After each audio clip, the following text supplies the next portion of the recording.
Mana do'konimizda o'rnatilgan oshxona mebelini ko'rsatib o'tmoqchi edik. Oshxona mebelimiz shpon yig'ma deb nomlanadi fasadlari.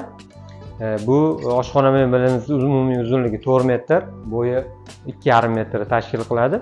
Oshxona mebelimizni birinchi qismida panel o'rnatilgan, duxovka, mikrovolnovka va undan keyin maxsus idishlar qo'yish uchun seksiyasi va uni yonida vichishka o'rnatilgan. Vichishkalarimiz qubbali qilib ishlangan.